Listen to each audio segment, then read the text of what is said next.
Mali kunnafoni jabarani filɛbagaw an bɛ foli ni tanuni k'o di aw bɛɛ lajɛlen ma aw fɛn fɛn de sɔgɔlen nɔ ni wagati in na Mali kɔnɔ fo ka taa se Mali kɔkan ma sa an b'aw fo dante foli mun na k'a fɔ ko jɛmukan ni ye ale kɛnɛ sigilen ni o ye bɛɛ ka kuma ye ka se ka chance di maliden kelen-kelen bɛɛ lajɛlen ma bɛɛ ka se k'i hakilinata k'o fɔ jamana ko la cogo min na o la sa an ye wele bila an ka makolo girin dɔ ma ni ale yɛrɛ wolo mamuru ye yɛrɛwolo debout sur les remparts a ka mouvement a ka waleyaw a ka wulikajɔw u dogolen tɛ faso kɔnɔ fo ka taa se faso kɔkanna ma an ye wele bila a ma korogirin dɔ ma ni o ye Amadou Lamine Diallo ye ni maa caman b'a dɔn Pop Diallo la ale de b'an bolokɔrɔ bi sɔgɔmada in na yaasa ka se ka masala jamana kunkanko kibaruyaw kan cogo min na aw bɛ se ka faamu k'o sɔrɔ o la cogo min na o la sa an b'an ka ɲɛmaayaso fo kosɛbɛ ka an ka technicien fo maa o maa ni o y'an kokɔrɔdɔnbagaw ye an ka sponsor belebelew an tɛ ɲinɛ o kɔ an b'u fo kosɛbɛ nin kɛnɛ in kan o la sa bɛɛ ka kuma kɛnɛ nin ye a dayɛlɛnnen an bɛna Pop Diallo i ni sɔgɔma folikan ɲuman b'i bolo ka di lamɛnbagaw ma nin wagati in na folikan min bɛ n bolo o ye d'abord ka aw fo fɔlɔ a diyara an ye ka i baarakɛɲɔgɔnmɔgɔ fo kosɛbɛ ka kunnafoni Mali kunnafoni TV a ɲɛmɔgɔso k'u fo ka kɔrɔ Diallo n'o yɛrɛ ye n tɔgɔma ye ka fo ka waleɲuman dɔn kosɛbɛ mɔgɔ mɔgɔ bɛ yen ni olu sɔgɔlen don an na bi ni u bɛ ka kumaw lamɛn m'olu fo k'olu waleɲuman dɔn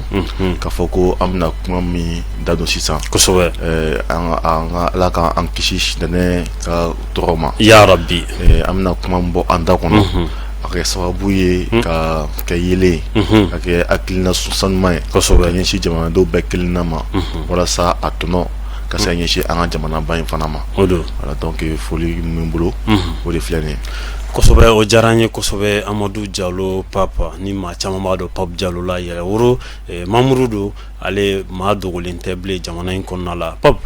an bɛna ɲininkali fɔlɔ la Pop yala jamana in bɛ dangu min kan an bɛ don min na i ko bi gɛlɛya caman bɛ yen nɔ lakanako ta fanfɛla la wulikajɔ kɔni caman fana bɛ ka kɛ an ka wolomasiri tabagaw fɛ yaasa ka se ka gɛlɛya ninnu k'u ban an ka jamana kɔni ye drone caman san yaasa ka se ka gɛlɛyaw ban nka halisa gɛlɛya bɛ yen nɔ Papa e yɛrɛ hakilina ye mun ye o la voilà donc yanni n ka taa yɔrɔ jan fɔlɔ fo an ka faamuya k'a fɔ ko an bɛ jamana dɔ de kɔnɔ bi min ni kunu ni jamana in tun bɛ tibi taba la kosɛbɛ mɔgɔ si tun t'a dɔn i b'i kun dogo yɔrɔ min na i b'i ko yɔrɔ min na i bɛ t'i ja yɔrɔ min na kunnafili kun gana an ka jamana kɔnɔna na kosɛbɛ taabolo kun tɛ anw na bilen an t'a dɔn tile bɛ wuli fan o ma an t'a dɔn tile bɛ bin fan o fan kɔrɔ tile bin kaɲaga a fan bɛɛ de kun ɲagaminen don yɔrɔ bɛɛ ye kulu ye sisi an b'a mɛn don o don ko kanw cira an b'a mɛn ko o ye sira da an ka sɔrɔsiw ɲɛ an b'a mɛn ko an ka duguw cira an b'a mɛn k'an ka musokɔrɔba denmisɛnnin jadi de bɛ jamana fan bɛɛ la jamana yɛrɛ tun bɛ ka lamaloya diɲɛ yɛrɛ kɔnɔ mɔgɔ si kun dɛmɛbaga foyi kun tɛ anw na an kun tolen don an yɛrɛ ma bon a kɛra sababu ye Ala nana n'a ka dɛmɛ bi an bɛ yɔrɔ min na an bɛ se k'a fɔ ko tabarikala ne bɛ ko in suma cogoya min na ne b'a suma i n'a fɔ ko ni bana de ni bana bɛ don mɔgɔ farikolo la tuma dɔ la a bɛ se ka don ni fanga ye a bɛ mɛn mais n'a bɛ bɔ a bɔli fana ka gɛlɛn an n'a sɔrɔ ni bana i t'a sɔrɔ farikolo yɛrɛ bɛ fɛgɛya donc fo farikolo ka jɔsɔn donc ne hakili la an bɛ o phase min de la bi an tɛ se k'a fɔ k'a fɔ ko tiɲɛni foyi tɛ ka kɛ ka d'a kan n'i ye jamana ta 20 millions d'habitants laɲini ye min ye o 20 millions d'habitants kɔnɔna na adamaden kelen pe kana sɔrɔ k'a fɔ ko o ka hakɛ ko bɛ bɔsi a la a kana fɔ ko bigani bɛ se a ka kan ka sɔrɔ a tɛ se ka kunsɔrɔ yɔrɔ sɔrɔ ka sɔrɔ a tɛ se ka wulikajɔw kɛ a ka hakɛ kana na bɔsi a la sira bɛɛ fɛ donc an tɛ se k'a fɔ o la k'an bɛ jɔ ko gɛlɛya min bɛ yen gɛlɛya min bɛ yen an tɛ se ka jɔ a la mais baara jumɛn bɛ yen min bɛ se ka kɛ walasa gɛlɛya in ka se ka ban pewu pewu donc an b'o ko fana de ɲɛɲini na mais o kɛrɛfɛ an kan ka jateminɛ dɔ fana kɛ k'a ye k'a fɔ ko walasa gɛlɛya in ka se ka ban fo dɔw de ka wulikajɔ de kɛ walasa ka se k'o gɛlɛya in fana ban donc ni olu bɛ taga bi min na wulikajɔ mun na walasa o gɛlɛya fana ka ban a ka fisa fana ni fɛn min fana bɛ ka kɛ n'a a ka ɲi u ka fɔ kosɛbɛ fana pour ka se k'olu fana waleɲuman dɔn parce que i bɛ taa sɔrɔ o waati kelen na olu bɛ wulikajɔ la tuma min na i bɛ taa sɔrɔ maliyɛn dɔw fana bɛ yen olu bɛ ka ko fana boloda walasa ka se ka dɔ fara tiɲɛni kan halisa donc an bɛ se ka fɔ ko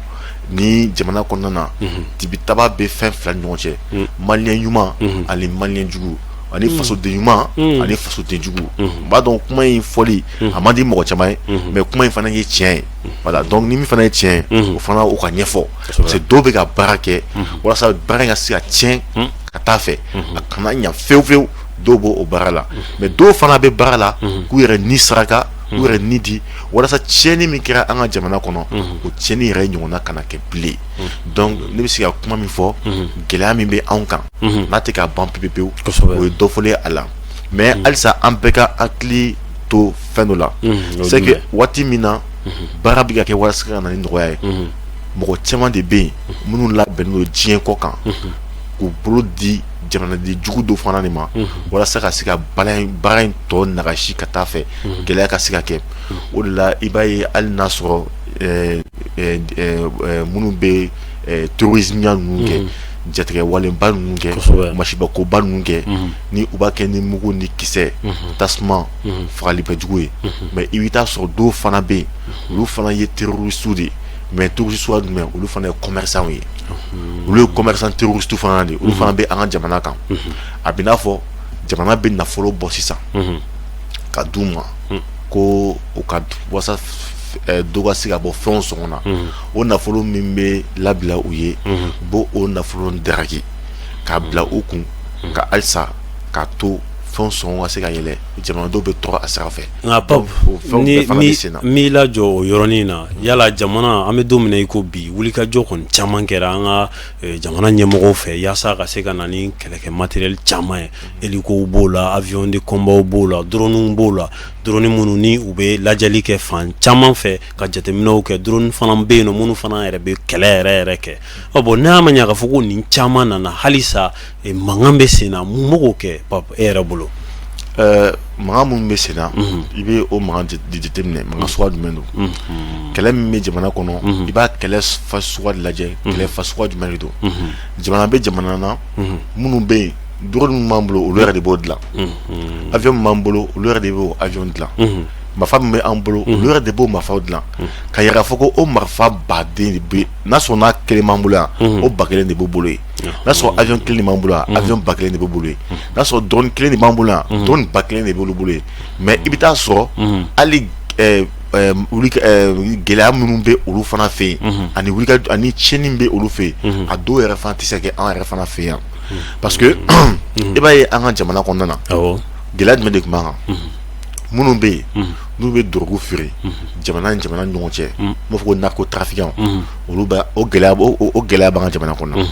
minnu bɛ rébellion na c'est à dire jamanadenw minnu ye marifa ta jamana contrôle la olu b'an ka kɛnɛ kan terrorisme o ye minnu bɛ na ka taa bɔnmu sigi yɔrɔ la ka taa tiɲɛnibaw kɛ olu fana b'an fɛ yan djihadisme ni olu ye k'a fɔ minnu bɛ kɛlɛ kɛ ni ala tɔgɔ ye nkalon kan ka taa don mɔgɔ ka mbɛri su la olu fana bɛ an fɛ yan nin bɛɛ bɛ yan nin bɛɛ kɛlɛ de bɛ an fɛ yan i bɛ taa sɔrɔ ni kɛlɛw kelen kelen ye dugu dɔw ci bon min fana b'an fɛ yan tuguni o ye c'est que tubabu fana kelen ka tubabu yɛrɛ bɛɛ tɛ yɛrɛ an b'a fɔ an b'a perepere latigɛ faransi kelen ka sen kɔrɔjuguya baara bɛ an fɛ yan ka siyako kɛlɛ fana lawuli an fana fɛ yan donc o fana b'an fɛ yan mais i bɛ taa sɔrɔ ni gɛlɛya ninnu kelen o kelen ye jamana dɔ de ci mais ni gɛlɛya bɛɛ faralen ɲɔgɔn kan o bɛ anw fɛ yan o y'a sɔrɔ politikimɔgɔw fana tun ye baara kɛ ka an ka sɔrɔsiw ka kɛlɛkɛminɛn bɔsi ka bɔ u bolo donc kɛlɛkɛminɛn tun tɛ an bolo i bɛ taa sɔrɔ Alifa Tilɛ yɛrɛ b'a fɔ cogoya min na ko marifa kelen sɔrɔsi saba ni kɛlɛ y'a ci dɔw b'a fɔ ko a jɛn fanga dɔ ci mais bi min na an y'a ye cogoya min na n bɛna n dalase n bɛ profiter en même temps ka n dalase o kuma ko ka se ka kuma kɛ bakuruba ye an ka ministre de la défense ni o ye Sadio Kamara ye an bɛ se k'a fɔ ko dignité danbe a ye jamana danbe lasegin a ma ka an ka sɔrɔsiw ka danbe lasegin a ma ni a ka baarakɛtaw ye a tɔgɔ Sékou Touré b'a fɔ danbe dignité ko la dignité est la parfaite harmonie entre le dit et le fait ko danbe ye mun ye o ye i bɛ kumakan min bɔ i da ani bɛ waleya min kɛ olu ka se ka bɛn ɲɔgɔn ma ko si a kɛɲɛ ɲɔgɔn ma i ka fɔta ni ka kɛta ko si a kɛɲɛ ɲɔgɔn ma an y'a ye bi an ka ministre de la défense a ka fɔta ani a kɛta o kɛɲɛ ɲɔgɔn ma fo ka taa kɛ yɛrɛ surprise yɛrɛ de bɛ bɔ a la an y'a ye kuma min na IBK kun bɛ fanga na ni an mɔgɔ kun jɔra bankulu la n'a fɔra ko a mɔgɔ bankulu tan na IBK ka mɔgɔw bɛ na baara kɛ kuma min na ani pankulu ye u b'a fɔ k'u ye naani de sɔrɔ a naani sɔrɔlen i bɛ taa sɔrɔ fila o tɛ se ka mugu ci mais i bɛ taa sɔrɔ fila fana bɛ yen o fila fana tɛ se ka wuli donc avion min bɛ kɛ an bolo a bɛ kɛ avion min tɛ kɛlɛkɛ a bɛ fɔ ko kɛlɛkɛ avion mais kɛlɛkɛ avion min kɛ an bolo i bɛ taa sɔrɔ a tɛ se ka kɛlɛ kɛ donc o fɛn sugu de tun b'an bolo mais minnu bɛ an fɛ yan bi ni olu ko an ma ko u sera ka hélico kura fila di anw ma conteneur bɛ dayɛlɛ kuma min na i bɛ taa sɔrɔ naani de bɛ a kɔnɔna na. donc wagatiw ti yɛlɛmara donc an bɛ se wagati ko yɛlɛmana kunu armée ani bi armée tɛ kelen fɔlɔ ni ko an ka sɔrɔsiw ma k'u ka wuli ka jɔ ka taa kɛlɛ kɛ tiɲɛ na u bɛ wuli ka taa kɛlɛ kɛ mais u kɔnɔ gale u bɛ taa de ka t'u ni di parce que b'a dɔn n'u bɛ taa ko seginko t'a la soit u tun bɛ datugu kulu kɔnɔ u bɛ bila yen tubabuw bɛ bombe di dɔw ma soit tubabuw bɛ bombe fili u kan i n'a fɔ min kɛra Burkina ɲɔgɔn na k'u bɛɛ faga ka sɔrɔ ka marifa fitinin di fila minnu bɔra Sudan ani Somali u bɛ marifa dɔ d'u ma o kumana olu bɛna vidéo kɛ k'a fɔ ko olu de sera an ka sɔrɔsiw la donc o tɔgɔ tiɲɛ ni o lagosili o bɛ kɛ an ka sɔrɔsiw ye mais bibi na an ka sɔrɔsiw de bɛ wuli ka jɔ la terroristes yɛrɛ bɛ t'u daga wo min kɔnɔ dɛ u bɛ taa u buteli kɛ o yɔrɔ la o de y'a to u b'a fɔ ko dans toute l'histoire du terrorisme armée ma deli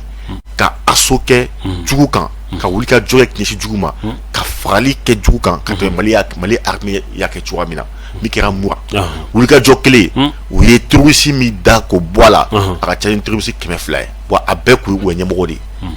donc o min kɛra depuis États-Unis ma deli ka ɲɔgɔn kɛ Russie yɛrɛ ma deli ka ɲɔgɔn kɛ Faransi yɛrɛ ma deli ka ɲɔgɔn kɛ mais Mali sera k'o kɛ ni an ye minan damadɔni min sɔrɔ an dɛmɛbaga ɲuman fɛ ni o ye Russie ye n'o ye Poutine ka jamana ye donc o kɔnɔna de la an bɛ se k'a fɔ ko bita in wasa dɔɔni bɛ an kan a bɛɛ ma ban pewu dɛ baara tɔ ka ca mais bi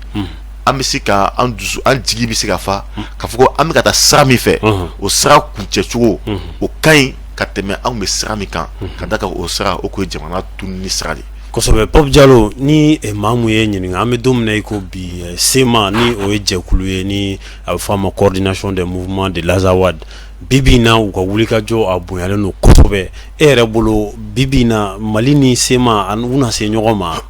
kɛlɛ la kɛlɛ kunu SEMA ani kunu Mali ani bi SEMA ni bi Mali tɛ kelen kunu SEMA u fa Faransi u ba MINUSMA barika de tun b'olu la u kɔ u tun b'u jama ni a tun bɛ fɔ ni ɲɔgɔn ye tun kɛ Kidali i b'a ye MINUSMA mɔgɔ minnu yɛrɛ tun bɛ yan ni Faransɛw b'o kɔnɔna na u bɛ lagosili juguba ta k'an ka jamana sɛgɛrɛ u b'a fɔ Mali ma Maliyɛnw aw cogo di aw bisimila Azawad territoire kan an yɛrɛ ka jamana territoire Kidali tubabu yɛrɛ bɛna an fɛ yan ka na an bisimila an yɛrɛ fɛ yen ni Faransi président tun bɛ na a bɛ pan mɔgɔw kunna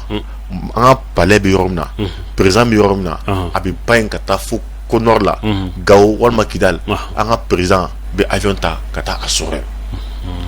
parce que o waati y'a sɔrɔ an tun bɛ an malo kɛnɛ de kan se foyi kun tɛ an lagosili kun don. mais est-ce que a yɛlɛmara kosɛbɛ a yɛlɛmana kosɛbɛ très bien parce que mɔgɔ bɛ fɛ ka fɛn dɔ de ye mɔgɔ b'a fɛ ko ɲɛ kɛ cogoya dɔ de la ko in fana tɛ se ka kɛ o cogoya la ka da fɛn damadɔni kan parce que laɲini faamuyalen don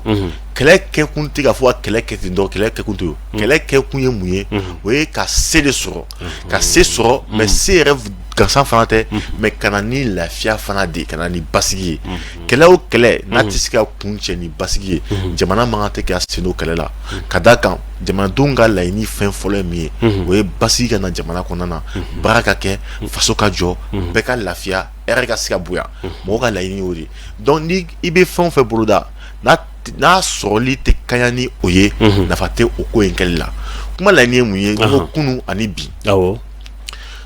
kunu an dɛsɛli kɔnɔna na fo an taara mɔgɔ de ɲini an taara sigi Algérie yɛrɛ waati fin de ko accord d'Alger donc accord international Algérie o kɛra sababu ye accord min kɛra o ko ya dobo faralina parce que farali min ka dadigi kɛ anw de la ka da ka diɲɛ bɛɛ de kun bolo fara ɲɔgɔn kan ni ko diɲɛ bɛɛ n'o ye tubabu ye OTAN ani Faransi olu k'u bolo fara ɲɔgɔn kan olu min c'est à dire kulu min fara ɲɔgɔn kan dɛ ka taa Libi ci dɛ o kulu kelen de fara ɲɔgɔn kan ka fara sema mɔgɔ ninnu kan ka na kun na Mali le ci donc ne an kun ye kɛlɛ dayɛlɛ dɔrɔn o tuma na an kun bɛ disposition min kɔnɔ o y'a sɔrɔ Kamara ni Asimi ninnu kun bɛ terrain sanfɛ mais fanga politique ma yɔrɔ kun ma kalifa o ma donc jamana sɔrɔsiya kun jasilen don donc an tɛ se ka kɛlɛ kɛ k'an jɔ mais maintenant fanga talen ninnu fɛ sisan Asimi n'a ka mɔgɔw fɛ sisan politique sira fɛ o ye Faransi gɛn sisan ka MINUSMA siri k'o da donc sema mɔgɔw ka jigi kun sɛbɛnnen don jigi min kan ni baara kun b'o la u y'o o de jasi minɛ o de jasira o bolo donc o min jasira o bolo sisan u kɔni u ye sɛrɛgɛli la o de y'a to i y'a ye bi an ka ministre de la défense a ka autonomie boli la a ko in bɛ cogoya min na sisan a bɛna fɔ n'i ye bagan ta sisan k'a da i y'a kantigɛ donc a bɛ sɛrɛgɛli min na u b'o sɛrɛgɛli de kɔnɔna na mais min laɲini don o mun ye sema mɔgɔ bɛ nin baara min na fo Faransi ka ci baara de la u bɛ nin dalakɔrɔ min na o ye Asimi k'i ta a dusu fɛ walasa a ka se ka ɲɛsin ma ni mugu ni kisɛ ye o tuma ni mugu ni kisɛ cira sisan hali n'a sɔrɔ a ma ɲɛsin kidalikadenw ma olu yɛrɛ bɛ se ka mugu kisɛ ta sisan o ma Faransi yɛrɛ bɛ se ka mugu kisɛ ta i n'a fɔ min kɛ Buti sisan ka fagaliba kɛ Kidali k'o nkalon ta k'o da Mali sɔrɔsiw kan o tuma n'a dara Mali sɔrɔsiw kan a bɛ fɔ ko ɲɛmɔgɔ de ye u bila o la ɲɛmɔgɔ jumɛn Asimi n'a ka mɔgɔ o tuma na kɛlɛ bɛ kɛ sisan ka Asimi n'a ka mɔgɔ ta k'u bɔ fanga na cogoya min na ni fanga ni mugu kisɛ o baara de labɛnnen bɛ yen o la u ka politisiyɛn minnu bɛ jamana kɔnɔna na sisan o politisiyɛnw de labɛn minnu y'an ka jamana ci san 30 ka filenkolon ci ka daga kolon ci o tuma na o bɛna politique fanga kalifa olu de ma sisan donc o schéma de bɛ yen o de y'a to an kan k'an kɔlɔsi kosɛbɛ taabolo la ko kana kɛ ka bɛn ni u ma parce que mɔgɔ tɛ min ma mi yɔrɔ min faamuya walasa Libi ka se ka ci fɛn kelen dɔ de kun don o ye ka nkalon ta ka da Kadafi la ka fɔ Kadafi ka labɛn kɛ ka ka jamanadenw de faga o kuma de taara fɔ ONU na o kuma fɔlen ONU na sisan sariya de taara ONU na ka fɔ ko o kuma na an ka ɲɛsin Kadafi ma Kadafi ka avion kana wuli bilen o min fɔra dɛ Faransi y'o de ta k'o bayɛlɛma ka mugu ni kisɛ ni avion ta sisan ka taa Libi ci o de y'a to kuma bɛɛ i b'a ye ONU mɔgɔw ka rapport kɔnɔna na MINUSMA mɔgɔw ka rapport kɔnɔna na ko Mali sɔrɔsiw bɛ ka taa baga civil ma fulaw ma ko k'olu faga donc u mago b'o o kumakan in na n'o kumakan in sɛbɛntiyara sisan ONU kɔnɔna na o tuma na sariya de bɛ ta sisan kulu min wulila ka taa Libi ci o kulu bɛ wuli sisan na ka guerre wuli an ka jamana kɔnɔna na sisan donc a bɛ se ka kɛ an bɛ gagner o an tɛ gagner o a kɛra cogo cogo Mali bɛ yɔrɔ min na kɛ an ye san 10 de kɛ tɔɔrɔ ni tɔɲɔn kɔnɔna na an mago tɛ mugu ni kisɛ la tuguni ka ci an yɛrɛ dama ni ɲɔgɔn cɛ mais an mago bɛ baara de la min bɛ se k'an ka jamana de la yiriwa surtout que an ka jamana ɲɛmɔgɔw u ye sira kura de ta min ye k'i bolo bɔ an marabajugu kɔrɔw bolo an marabaga wɛrɛw fana bolo ka na sira wɛrɛ i n'a fɔ ko an ka sanu ka se ka sigi anw ma ka da ka Faransi de kun an ka sanu ta k'i yɛrɛ mabaya n'o ye donc an ka dugujɔ nafolo an ka dugukolo n'an ka fɛn caman bɛ yen o ni an ka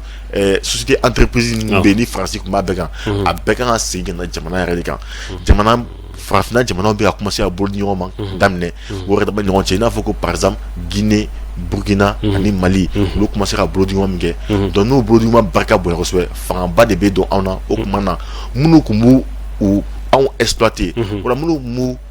fa an joli la k'u yɛrɛ la kɔkɔ o tuma olu fana bɛna jasi donc o kɛlɛ ninnu caman de bɛ di diɲɛ kɔnɔ o de labɛntɔ filɛ nin ye k'u bɛ taa a daminɛ Kidali kɔnɔna na anw ni Sema ɲɔgɔn cɛ mais an ka jamana ɲɛmɔgɔw y'a faamuya k'a fɔ ko u bɛ yɔrɔ min na sisan n'a ka di Mali sɔrɔsiw ye n'a ka di Mali armée ye n'a ka di Asimi Goïta ye heure kelen a bɛ Kidali minɛ a bɛ Kidali kɛ a ta ye mais n'a ko k'a b'o kɛ sisan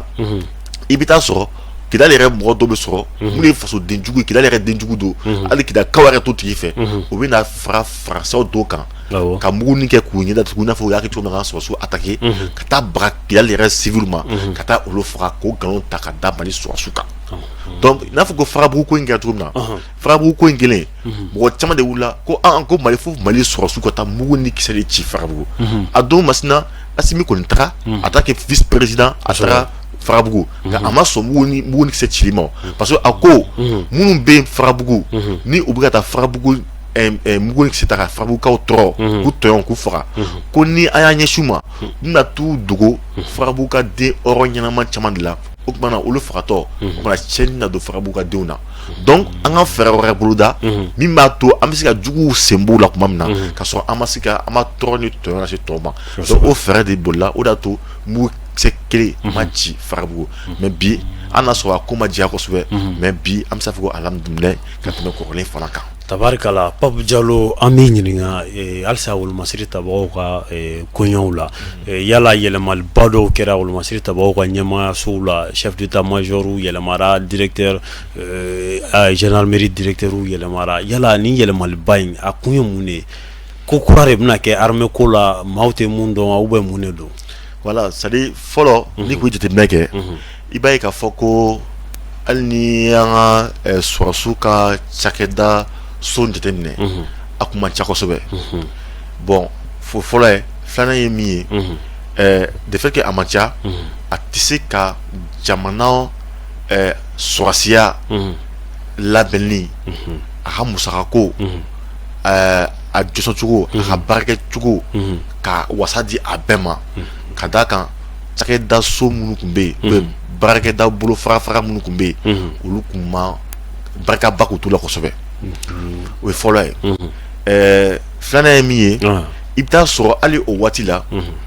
mo munu kumbe anga état major nous conseiller niveau là français de chor lundo a fambela donc wabu amanga keleke ferot kerobna wabu nu bekbo okonana Jaja ou nous avons yoro infiltré ko espionner de et fera fort ou est coopérant français munu gengata ou voilà espion ala espion no kuno ou kunana ka foko ou nana andemede ja ou kunana de kalaje frère munu kumbe ambolona ambe ko tike wala seka mercenaire nous ni bamrati nous ko lasse ou dans juramna ja ou mina arrêt dans mon ni an ko frère mambo misi abare of ko noko o mai ko dora bo bolomi o kan ala bana yakila iba ka foko a institut de kumbe o mi kumbe an so de ke kele un fona o tigi très tramne Centre Afrique mafa trafic là ja avant fait un instructeur ja mercenaire do Centre Afrique ou très d'accord avec Kasolé donc anyo olu fen be maintenant jamana nyemoro ye bolo dalimike wala saka seka anga jamana anga surasu la joson ni minawnye awo aminawn ka chakosobe mina suwa kwa de do okmana kalan suwa kwa do franka na jamana kono o doy flana yimi follow iba na foko ni général ici ça awo fikata école de guerre là mais école de guerre ne en surasu beta a kalanke ou meta kalanke français de watu banga généraux chamanta oluka akina wa keleke frère wa ketiko o kumeke ka sangani français ka kodontawi wa ali français re kumete donner beduma bon die dien reta c'est ça français re sorasia dien ono français ma sorasia ke mesika ke ka foko amesika wasanae kele bekera de ba kalmo français général de boula ka jamana bla ka tire kalfa anglais la deuxième guerre mondiale qu'on a donc on fait une bagarre wati mina Hitler bidon on soit les boula kabo bon marqué Russie là amsia foko a Russie armée on lui nique amsia foko anglais au passé anglais fana c'est wati la fana ka farsi fana mara donc amsia andi amsia fo ni dierono ni soasia mbi na mese que le ke daloué wala que le ke tamasirué voilà o jamana mais France tire tamasiri alors que France de bala ka anga soasu depuis quotidien au dege kele tabolo ni kele ferola donc au faire une au faire jasilondi mais Mali au de yebi nyemro yo de yebi we kalanso re dale en fait mimi da kalan français de ekoso mi kona de unana ekoso re de dale en fait d'abord fois amako école de guerre donc au école de guerre mi fait 600 il t'a sur 100 faut qu'elle dombrao chama de kabla au konana bon iba ni wati konana munu kume service nous kuna oui keleke faut ata kenen nous chama la wasa donc à 600 wa keni faire ni donya ni femni ou ka ta 600 ka taa bila nin cakɛda ninnu kɔnɔna na mun b'a to an bɛna recrutement mun fana kɛ officier parce que i b'a dɔn officier caman sous-officier caman bɛ ka former officier caman bɛ ka former donc olu officier minnu bɛ ka former fo olu fana ye dɔnniya minnu fɛɛrɛ bɔ u ye fɛɛrɛ min bɔ ka se ka kɛlɛ kɛ ka se ni fɛnw sɔrɔ na donc o fɛɛrɛ n'o technique n'o dɔnniya ninnu u ka se k'o dɔnniya ninnu fana lase o officier kura ninnu fana ma olu fana ka se k'o fana bayɛlɛma ka kɛ dɔnniya belebelebaw ye walasa sini ma sini an ka se ka armée sɔrɔ ka sɔrɔso sɔrɔ mun bɛ se ka an ka jamana lakana sira bɛɛ fɛ wa k'a fɔ ko a fɔ gansan ko Mali armée parce que Mali y'a ka preuve yira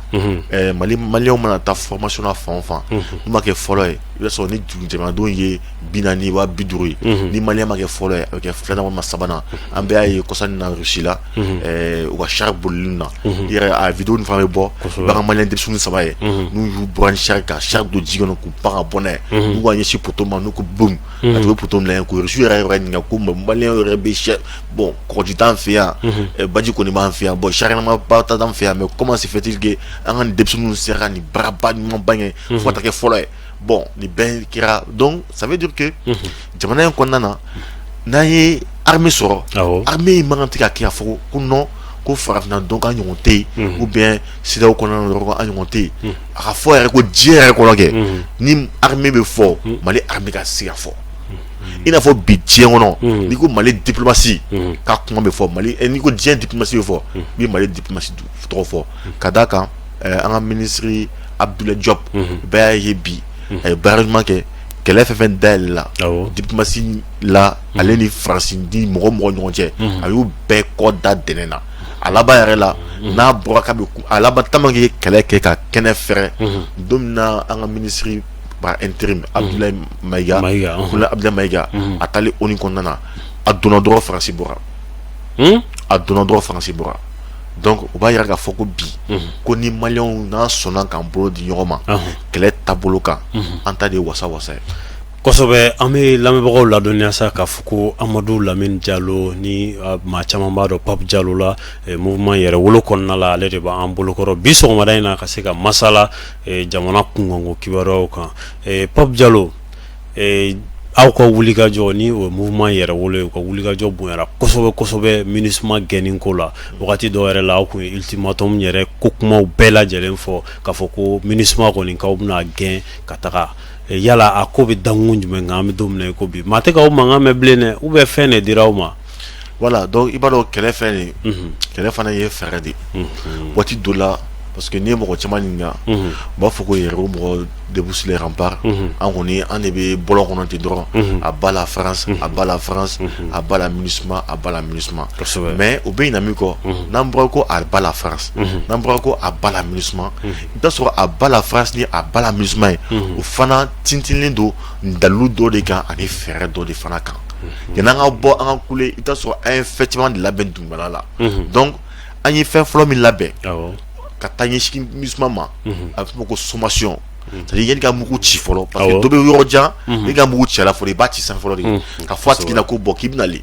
donc phase fɔlɔ o kɛ sommation ye mais an bɛ ka taa min na sisan o tir direct o ye rafale de ka ɲɛsin duguma nɔ ka bon tigɛ la bi donc an bɛ k'o fɛɛrɛ ninnu de labɛn donc o fɛɛrɛ ninnu labɛntɔ kɔnɔna na sisan o tɛ se ka kɛ ni kule ni fɛn caman o olu bɛ dilan tuguni ko sa dogolen de bɛ kɔkɔ donc mɔgɔ ka faamuya k'a fɔ ko bi o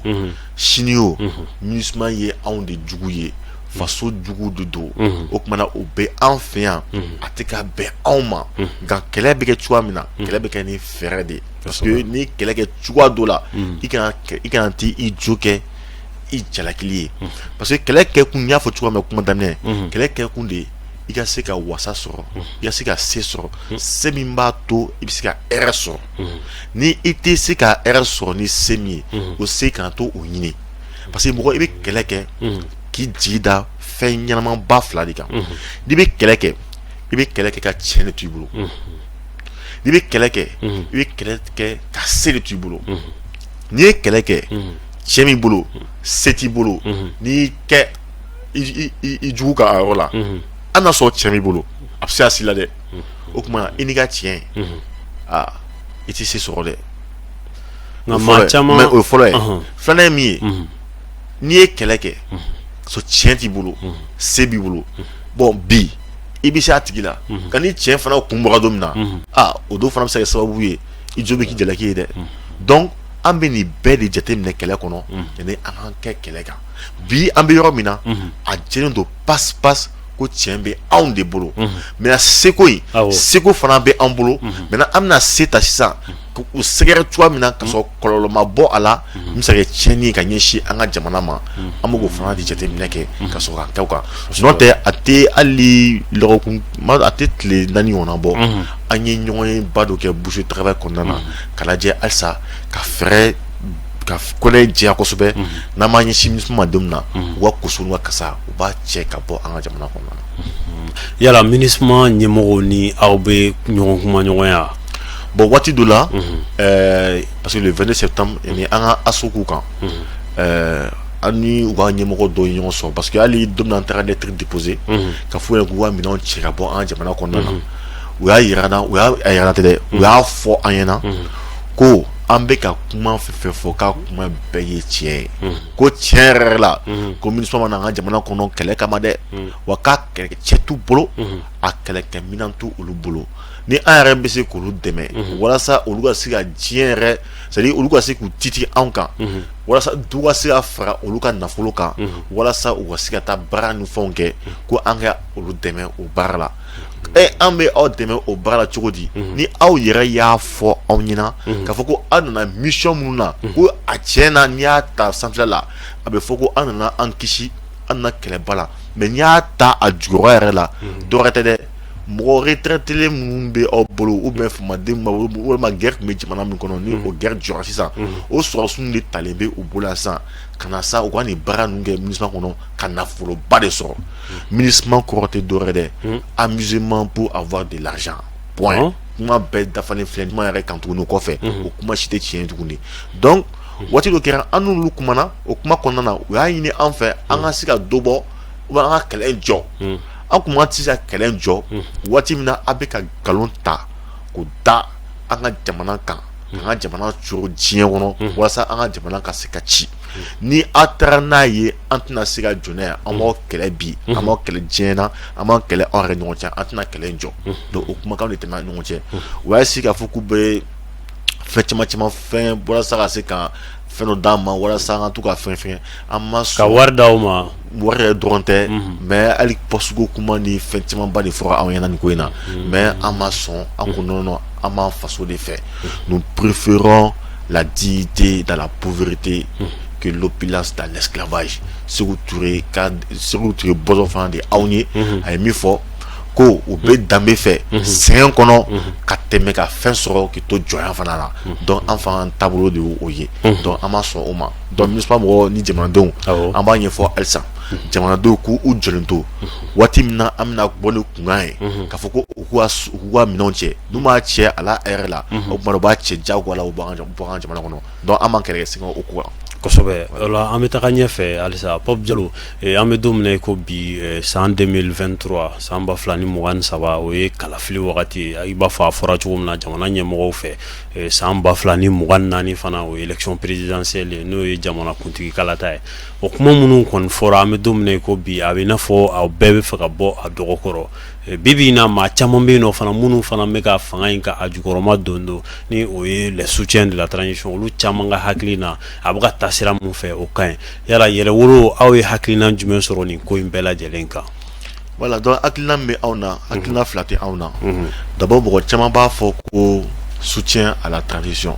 ka transition jukɔrɔma don an b'a fɔ ko non il faut protéger la transition yɛrɛ de i kan ka lakana de parce que ni transition ye n'a ma ɲa n'a tiɲɛna a tɛna tiɲɛ mɔgɔ kelen a bɛ tiɲɛ anw ye a bɛ tiɲɛ an faso ye an b'a dɔn cɔ an bɔra yɔrɔ min na parce que mɔgɔ caman bɛ yen olu b'u k'u da don faso ko kuma na faso tun bɛ ka ci waati min na kɛ o y'a sɔrɔ olu bɛ ka boli ka jamana bila ka taa jamana wɛrɛ kɔnɔ o y'a sɔrɔ olu b'u k'u labɛn ko ni jamana ko banna don min na olu bɛ taa ɲɛɲini yɔrɔ wɛrɛ mais o y'a sɔrɔ dɔw de bɛ yen minnu bɛ ka fɛɛrɛ tigɛ ko ni jamana bɛ bin a bɛ bin ni olu ye olu tɛ se ka jamana ye bintɔ ye k'u b'a to a ka bin ten donc olu de ma sɔn fewu ka wuli ka jɔn ye ko sumaya olu de continuera ka da a la ko jamana in bɛ se ka bɔ bolo la quoi donc olu minnu ye o espoir sɔrɔ olu de ta kɛra tiɲɛ ye donc olu n'a fɔ ko olu dɔw ye anw fana de donc an b'a dɔn k'a fɔ ko transition bɛ yɔrɔ min na sisan kɛ min ɲɔgɔn tɛ ɲɛ a ka ɲa o de da ka di bɛɛ la mais n'a tiɲɛna an ye kojugu min ye an t'a fɛ ka ɲɔgɔnna fila ye nka papa ɲali ni élection kɛli yala olu bɛ ɲɔgɔn ye sira la élection surtout datiw fɔra ka fɛn bɛɛ préciser nka est ce que transition ɲali ni date ninnu wulili u nɔ la est ce que olu bɛ ɲɔgɔn ye sira la voilà donc i ka kuma jaabi min ye élection kɛli tɛ transition ɲani ye nka ni transition kɛra ka ɲa a kuncɛcogo ɲuman ye élection de ye wala to i bɛ mɔgɔ caman ye olu bɛ ka girin ko an ka taga élection na mais hanya min bɛ olu kɔnɔ o ye hanya min tun bɛ Alassane Dramane Ouattara ni Faransi ni ONU kɔnɔ a waati la Laurent Gbagbo contour la o ye min kɛ Côte d'Ivoire olu de taara ka taa Laurent Gbagbo nɛgɛ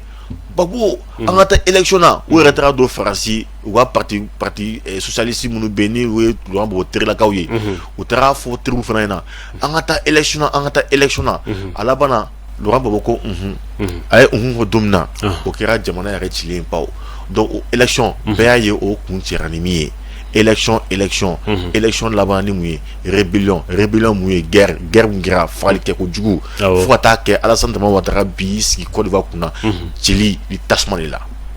n'ale fɛnɛ ni bi ka taa mercenaire ci Mali ma k'a bɛna Mali fana ci o y'o ye i b'i ka tile fana na élection 2018 jamana fan bɛɛ kunbilennen don ne yɛrɛ a don ne yɛrɛ vidéo de kɛ ni n ka parti ma bɛɛ la waati la so sadi kɔnɔna na ne ko an kana taga élection na an bɛ taa élection na mugu ni kisɛ bɛ jamanadenw kan an kana taa élection na an ka IBK n'a ka élection to ɲɔgɔn bolo mais mɔgɔ taara o élection na o élection kɔ kɛra jumɛn wulikajɔ a laban na an tɛ fɛnkɛ M5 EMK M5 bɔ ka fanga bila IBK ka fanga bila a laban na a ma laban ni nin ye donc élection tɛ garanti ye basigi garanti tɛ ka fɔ an ka taa élection na ko ye de basigi yɛrɛ ko basigi bɛ kɛ ko élection de y'a sababu ye o kuma in tɛ tiɲɛ ye donc mɔgɔ dɔ de bɛ fɛ sisan ka an su fo an ka taa tibi de élection walasa ni élection kɛra sa o cas ni gɛlɛya yɛrɛ la dɔrɔn o kuma na faso kɔnɔ kuma yɛrɛ o bɛɛ de bɛ ta sisan ka bila kɛrɛfɛ kuma wɛrɛ tɛna fɔ jamana kɔnɔ élection ko kuma gansan dɔrɔn ka sɔrɔ jamanadenw ka laɲini ye fɛn bɛɛ de fo élection fɔlɔ kɔngɔ b'an kan gɛlɛya b'an kan insécurité ninnu ni tɔɔrɔ don o don o yɛrɛ b'a fɔ kuma bɛɛ ko dugu caman bɛ yen k'u ma libéré bon olu si ma libéré fɔlɔ olu b'u titi de fɔ ko élection dɔwɛrɛ tɛ dɛ Faransi CEDEAO ka ciden minnu bɛ dɛ olu de ko fɔ an ka taa élection na hi i b'a kuma de mɛn olu da kuma bɛɛ wa an ma kɔrɔtɔ mais élection kan ka kɛ wa ɲɛmɔgɔ y'a yira k'a fɔ ko élection kun bɛ taa cɛ 2024 maintenant n'i y'a jateminɛ kɛ i bɛ taa sɔrɔ comme u ko marsi de fɔ marsi de fɔlɔ ye n'o ko référendum ye o ye kalo 3 ye donc o marsi kalo 3 i bɛ taa kalo 3 wɛrɛ min bɛ da o kan o ye maire sigi ye kalo 3 wɛrɛ min bɛ da kan o ye député sigi ye kalo 3 wɛrɛ min bɛ da kan o ye président sigi ye kalo 3 siɲɛ 4 o ye bɛn kalo 12 ma o ye san o de kun bɛ taa cɛ février 2024 donc il y a compté mars 2023 février 2024 12 mois de fin bon maintenant il va y élection kan ka kɛ ni minɛn dɔ de ni ɛji ninnu ni fɛn caman b'a kɔnɔna na mais an ɲɛ b'a la gɛlɛya donna olu kɔnɔna na donc ni gɛlɛya donna olu la a bɛ se ka kɛ maintenant a bɛ sumaya bon a bɛ se ka kɛ référendum n'a ma se ka kɛ mois de mars kɔnɔ a bɛ se ka kɛ avril kɔnɔ n'a ma kɛ avril kɔnɔ a bɛ kɛ mai kɔnɔ mais ça veut dire que a bɛ gun dɔɔni maire sigi la mais n'a gunna maire sigi la mais n'i ye maire sigi ni député sigi fana kɛ ɲɔgɔn fɛ dun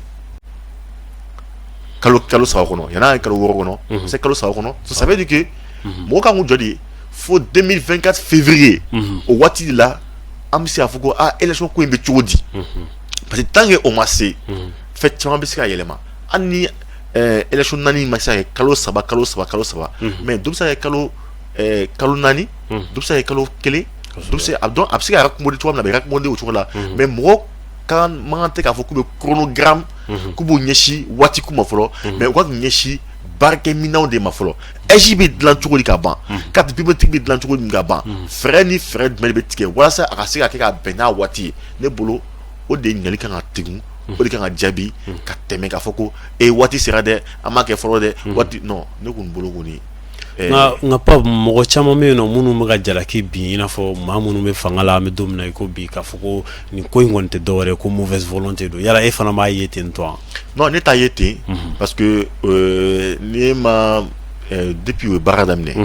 ne ma e bɛ se k'a fɔ ko u dɛsɛra ka fɛn dɔ de kɛ parce que u ma a moyen sɔrɔ walima fili yera baara la olu bɛ kɛ mais k'a fɔ ko volonté t'u la ni volonté t'u la u ye min kɛ mɔgɔ si s'o kɛ o u ɲɔgɔnna joli de nana ni an wulila ni jamanadenw wulila k'a fɔ ko jugu ye karisa de Faransi de don i ɲɛsin Faransi ma jɔn de ye sera k'i jɔ ɲɛsin Faransi ma o y'a yira k'a fɔ i n'a fɔ volonté t'u la parce que u tɛ fɛ ka élection organiser yaasa olu ka taa sabula ni élection organiser la olu na taa joona ni a dun ma organiser joona olu na mɛ dɔɔnin kɛ fanga la voilà mauvaise volonté in bɛ ka fɔ ka da nin voilà mauvaise volonté bɛ ka fɔ ka da o yɔrɔ kan sisan ninnu ka to fanga na u kana to fanga na jamanadenw ka mun de b'o la jamanadenw ka laɲini ye jumɛn parce que mɔgɔ kana na fili fɛn dɔ la o politiciens olu ka laɲiniw bɛ yen jamanadenw fana ka laɲiniw bɛ yen ka d'a kan politiki mɔgɔ minnu bɛ yen minnu bɛ fanga ɲini na fanga bɛ ɲini kun jumɛn la fanga bɛ ɲini kun kelen dɔrɔn de la o ka baara kɛ walasa ka faso jɔ ka fasodenw k'u nimisi wasa a kun y'o dɔrɔn de ni o bɔra la ala ka fanga ɲini bɛ mun se an mɔgɔ jɔn ma donc i ye gɔn bila yen o i ye misigɛnna bila yen o i ye misi yɛrɛ bila yen o an mago bɛ min na an dayirimɛ an balokɛ ko ɲuman kalan ɲuman kɛnɛya ɲuman fɛn min bɛ se k'o d'an ma mais an bɛ taa n'o de Angleterre i bɛ taa yen sisan Angleterre élection jumɛn de bɛ Angleterre RNT depuis kuma jumɛn mais olu minnu élection ko kuma na Corée du Nord i bɛ ni dugu caman bɛ yen élection ko kuma tɛ o donc jamanadenw ka nimisi wasali o de don fɔlɔ minnu bɛ k'a fɔ ko ninnu ko mauvaise volonté b'u la parce que u tɛ fɛ ka fanga bila o ye mɔgɔ minnu ye minnu bɛ fanga ɲini la o mais jamanadenw tɛ fanga ɲini na o politique mɔgɔ dama de bɛ fanga ɲini na donc minnu bɛ taa bɛ fanga ɲini na olu n'u ka jaabiw olu n'u ka ɲininkaliw an minnu ta ye jamana wa hɛrɛ kɛnɛya ko balo ko seko ni dɔnko ko jamana baara ko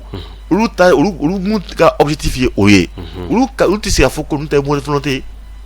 donc ko in bɛ o cogoya kelen na donc mauvaise volonté ko kuma ye anw ɲɛ t'a la parce que an ta tɛ faso ɲini ko ye an ta ye faso basigili ko ye. tabarikala an bɛ lamɛnbagaw ladɔnniya sa k'a fɔ ko Amadu Lamini Jalo ale de b'an bolokɔrɔ Pape Jalo maa caman b'a dɔn o de la yɛrɛwolo Mamuru kulo girin don Pape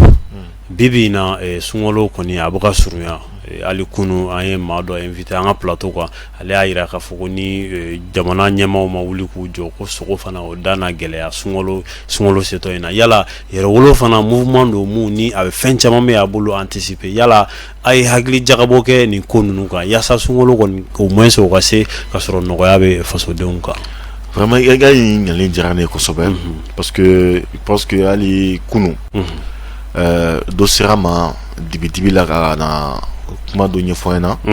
mais profiter a ka antenne fɛ ko ka ɲɛfɔ fangaw ɲɛna kosɛbɛ il paraît que jamana ɲɛmɔgɔw parce que u ye fɛɛrɛ tigɛli daminɛ dès maintenant kabi sisan walasa sunkalo ka se ka sɔrɔ fɛnw sɔngɔ jiginnen don i ye sogo kuma min fɔ nɔnɔ kuma sukoroko kuma u kɛlen ka fɛɛrɛ caman de tigɛ ka d'a kan u kun ye danaya da jamana jagokɛla minnu kan a jagokɛla camanba bɛ yen u cu ni jamana ɲɛmɔgɔw ye ne ye kunnafoni min mɛn kɔsani na ko jamana ɲɛmɔgɔ ye à peu près 14 milliards ɲɔgɔn na u y'o de bɔ k'o di jamana julaw dɔw ma tuguni k'u ka taga misi san ka taa misiw ɲini caman ka se ka bɔ misiw sɔngɔ na walasa ka se ka an ka garabali ninnu k'u la fa kosɛbɛ abattoir ninnu misi ka se ka taa yen a sɔngɔ ka jigin mɔgɔ ka se ka misi sogo san da nɔgɔmani na a nafolo dira mɔgɔ minnu ma ko u b'a la ka misi ninnu san ka tila k'u dɛn ka misi ninnu labɔ tuguni donc misi ninnu bɛ ka labɔ ko jamana douanier dɔw bɛ yen ko olu fana sen bɛ o baara la donc Asibi y'a fɔ ko ni an ye kunnafoni min sɔrɔ ko an bɛɛ ye maliyɛn ko ni yurugu ni tiɲɛni min ka kɛ ka tɛ ka kɛ maliyɛn dɔw kɔ a bɛ ka kɛ maliyɛn dɔw ɲɛna mais sisan ne yɛrɛ y'a tigi ɲɛ ko mɛ ko dalilu min bɛ min mais a yɛrɛ na k'a fɔ ko nin ko ninnu dalilu walasa i se k'i tɛgɛ da a kisɛ kan a ka ma nɔgɔ dɛ a ka gɛlɛn nka i yɛrɛ ka jateminɛ kɔnɔna na i b'u ye u bɛ ka kɛ donc an b'a fɔ jamana ɲɛmɔgɔ ye o yɔrɔ la a bɛ ka min ɲini anw fɛ a ka di anw ye ka kɛ nka a kɛli fana ma nɔgɔ aw ma donc ni kunnafoni suguya ninnu fana bɛ ka di aw ma a ye wuli ka jɔ kɛ a si min ka jateminɛ kɛ a bɛ se ka whatsapp ninnu ni réseau ninnu gosi cogo cogo cɛ caméra satellite b'a bolo drone b'u bolo donc fɛ cogo di u ka radar b'u bolo cɛ u ka radar bila commerçant bɛɛ kan u ka drone kelen un commerçant c'est-à-dire n'u ye nafolo di commerçant kelen ma u ka drone kelen bila commerçant in kunna ka surveiller n'a ye parce que ko in tɛ se ka kɛ ni tulonkɛ tuguni parce que commerçant terroriste ani terroriste min mugu ni kisɛ ta ka taa jugu jeni a bɛɛ y'a terroriste suguya kelen de ye parce que jamana nafolo tɛ se ka ta 14 milliards ɲɔgɔn na k'i ka taa o don misi ni fɛnw na walasa an ka se ka sogo kelen sɔrɔ 250 la 300 400 na e ko parce que mɔgɔ kana ɲinɛ min kɔ a commerçant bana caman fana bɛ yen olu ni fanga kɔrɔ de tun bɛ baara kɛ ɲɔgɔn bolo donc fanga kɔrɔ binnen o mana fanga kura min nana sisan o man di u ye o kalikan de fo fanga in ka cun de donc o bɛ cun cogo min na fo gɛlɛya de ka gɛrɛ jamanadenw kan sisan an ka wuli ka jɔ kɛ an ka ɲɛsin asi minnu de ma donc ɲɛmɔgɔw fana de kan ka fanga jateminɛ kɛ k'a fɔ ko nin fɛɛrɛ juguba ninnu fana bɛ yen u man kan tɛ k'a fɔ k'u b'u ka danaya fana bɛɛ ta ka da commerçant bɛɛ fana kan donc u ka fɛɛrɛ caman lajɛ cogoya min na misiko in bɛ se ka jateminɛ kɛ ni mɔgɔ min nana ni misi ye cɛ u ka wari bila mɔgɔ ka orange money na an ka na ni misi ye n'a nana ni misi a prix fait des bateaux kɔnɔ orange money waa caman donc u ka an to an ta don na fɛɛrɛ min bɔ a la u ka fɛɛrɛ ni cogo sa wɛrɛ la bon hali ni orange money dɔrɔn tɛ mobile cash fana bɛ yen voilà donc a fɛnw ka ca voilà donc o de bɛ yen donc parce que an y'a ye kɔsani na DNCC mɔgɔw minnu bilalen don commerçant la kɔlɔsili la bon u bɛ wuli ka jɔ la u bɛ ka taa bɔ magasin ni fɛnw na mais an ɲɛ b'a la u taara bɔ magasin dɔw da la bon u taara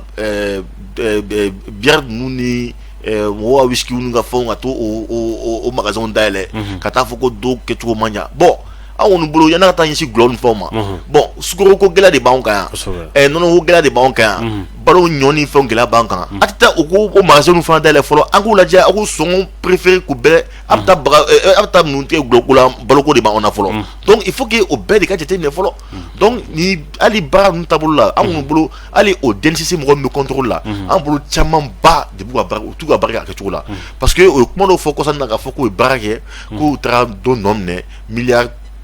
150 ɲɔgɔn na u sera k'o lasɔrɔ tiɲɛna an bɛ tɛgɛ fo k'u nka o tɛ bɛrɛ dɛ parce que nafolo min bɔra ka di miliyari caman de bɔra ka di nin ko in na kana fɔ ko non ko a ye miliyari miliyɔn damadɔni dɔ sɔrɔ ko o détournement kɔnɔna na mais a ka baara jɔ o yɔrɔ la k'a sɔrɔ halisa kuma kun ye min ye fɛn sɔngɔ min bɛ an ka butigitigi fɛ yen dɛ an b'a fɛ o sɔngɔ de ka cun an ka taa a san tant que a ma se o yɔrɔ ma tɔgɔjɛba de bɛ baara in na. E ka mɛn direction générale de commerce et de concurrence mɔgɔ a bɛ faamu jamukan ale sera a kuncɛyɔrɔ la an bɛ lamɛnbagaw ladɔnniya k'a fɔ ko Pape Diallo ale de b'an bolo kɔrɔ Pape i ka kuma kuncɛ kuma o bɛ se ka kɛ jumɛn ye nin jamukan in fɛ. Ne ka kuma kuncɛ kuma bon o ye min ye c'est que ŋaniya fila de bɛ jamana kɔnɔ ŋaniya ɲuman ani ŋaniya jugu dɔw b'a fɛ tiɲɛ yɛrɛ la k'a ye kuma bɛɛ ko solution tɛ jamana ko la ko ɲɛ tɛna se ka sɔrɔ jamana ko la o mɔgɔ bɛ yen ko ɲɛ yɛrɛ tɛ sɔrɔ olu t'a ɲuman yɛrɛ de fɔ kuma si u b'a fɔ ka juguya ka jamanadenw de jigilatigɛ kuma bɛɛ walasa k'olu wulikajɔ min bɛ u bolo u golobalen don donc k'u galabu faga donc n'u galabu fagara wulikajɔ fɛn bɛ se ka kɛ jamana ye u bɛɛ bɛ jɔ dɔw fana ta ye mun ye o ye ŋaniya ɲumantigiw ye olu b'a ye kuma bɛɛ ko kɛra cogo cogo u bɛ ɲuman dɔ fana sɔrɔ a kɔnɔna na olu de depuis jamana bintɔ olu kun dalen b'a la k'a fɔ ko jamana bɛ se ka wulikajɔ a sen fila kan o jigi dɛ o jigi fa o de kɛra sababu ye bi ka na ni hɛrɛ ninnu fana di anw ma donc an bɛ o mɔgɔw de fɛ an ta ye min ye guerre de bɛ yen dɔ bɛ k'a fɔ ka juguya an b'a fɔ ka ɲa parce que n'a fɔ ka ɲa a bɛ ɲa a bɛ ɲa a kun tɛ cogo ɲuman dɔ ye mais a tɛ ɲa fiyewu fiyewu ka na juguya o ye danga de a fɔ a kun fana min ye a ka tiɲɛ de donc min ye tiɲɛ ye awɔ fɛn dɔ bɛ yen i bɛ taa sɔrɔ a ma daminɛ anw na a bɛ depuis walejan ne bɛ o dalilu ta kuma bɛɛ Nabila Musa de la Nabila Musa ka tariku b'a ye k'a fɔ ko a ka jamanadenw tun bɛ gɛlɛya min kɔnɔ Farakɔnɔ bolo Ala ye ci las'an ma ka kuma n'a ye k'a fɔ ko ka fɛɛrɛw d'a ma fɛɛrɛ min b'a to n'a bɛ se ka a ka jamanadenw bɔ gɛlɛya kɔnɔ ka taa n'u ye dugu wɛrɛ kan nɛɛma bɛ yɔrɔ min na mɛ ka bɔ a tun bɛ kɛnɛ min kan ni gɛlɛya tun b'o kan ni jahadi tun b'o kan ka taga a nɛɛma yɔrɔ la u kan ka tile 40 de kɛ a tagama na nka Ala ni u ka sigasiga kungɛlɛya banbagatiya yɛrɛdɔnbaliya fana tun b'a la donc Ala ni o kojugujugu tama faralen ɲɔgɔn kan filankafoya o ye san 40 de kɛ a tagama na fɛn min kan ka kɛ tile 40 o ye san 40 de kɛ a baara la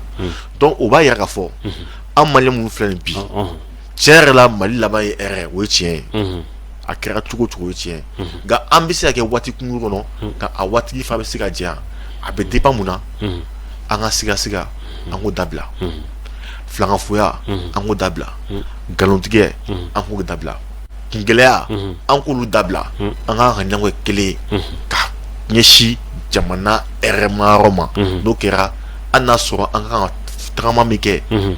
tile 40 kɔnɔ a bɛ se ka kɛ an bɛ se k'o solution sɔrɔ heure 40 fana kɔnɔ. Foli kɛ. Merci. Donc k'aw fo ka lamɛnbagaw bɛɛ fo kosɛbɛ. O la sa ni ne bɛ dansigi an ka bi jɛmukan na ni o ye bɛɛ ka kuma ye ka bɛɛ lajɛlen fo nin wagati in na fɛn fɛn sɔgɔlen don Mali kunnafoni TV la an b'a fɔ a ye a k'an bɛɛ diɲɛ wagati wɛrɛ wasalamu.